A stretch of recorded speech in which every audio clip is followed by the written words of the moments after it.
it was certainly very different from that time last year when he gave a joint address to, or an address to a joint session of Congress. There's now a new speaker in the House, and we know that within the Republican Party in particular, there are deep divisions on how much or whether the U.S. should be funding Ukraine in the first place. So he had a lot of hurdles to overcome, a lot of them, quite frankly, out of his control because due to divisions within the Republican Party and divisions between Republicans and Democrats, but certainly not as warm of a welcome as he's received in the past. On top of that, there's also another major global conflict happening right now in the Middle East between Israel and Hamas. So that's certainly preoccupying lawmakers as well. Yeah. And do you think that's got a large part to do with the sort of fatigue for funding external conflicts that the US has been so committed to up to this point? I think it potentially could. However, it seems that lawmakers are much more eager to fund Israel. It seems like that conflict is obviously much more fresh in the minds of lawmakers and of American voters, but also there is this deep connection that lawmakers, particularly Republican lawmakers, have to Israel and supporting Israel.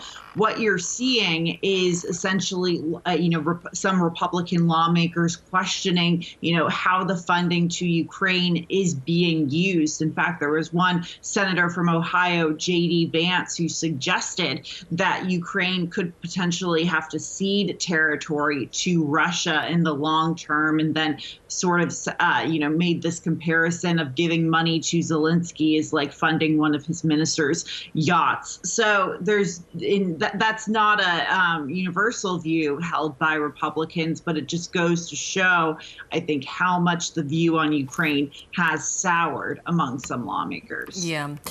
Let's look at the US and Israel. The US voted against the call for a ceasefire at the UN, but Biden's language is certainly shifting, and he has publicly now warned his Israeli counterpart that support for Israel is waning.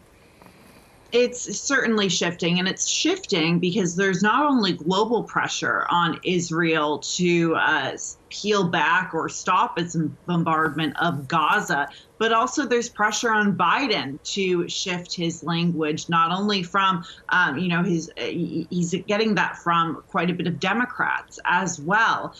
So Biden is, being very clear and warning Netanyahu, the Prime Minister of Israel, that he needs to, be cognizant of the world's public opinion of Israel and be cognizant of the fact that is changing and not in Israel's favor. Now, Netanyahu not showing any signs of changing that, saying that he would, respectfully push back against the United States on that, but certainly a shift between two leaders who 2 months ago were quite, literally hugging on the tarmac in Israel following the October 7th terror attacks. Indeed.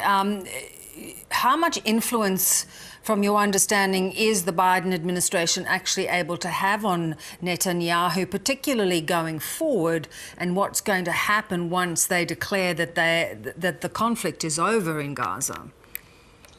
I think there is a certain amount of influence due to the funding ties and just the close military ties between Israel and the United States.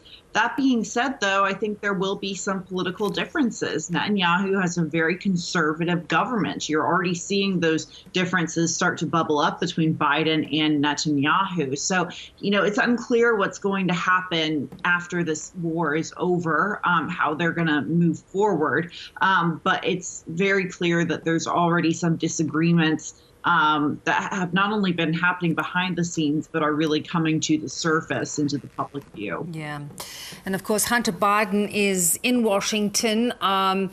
Quite a focus on whether he will appear before the inquiry in, dealing with an impeachment of the president. Yeah, look, I think you're going to hear Republicans wanting Hunter Biden to testify, appear before them in some capacity, but it's unclear how that's going to work. I think Hunter Biden is obviously dealing with his own criminal cases against him. So But if he were to appear before Republicans in Congress, that would certainly be a blockbuster moment, not only for any president to see his son do that, but also going into an election year. Yeah.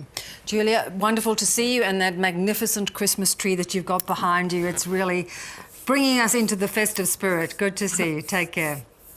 Thank you, Bev.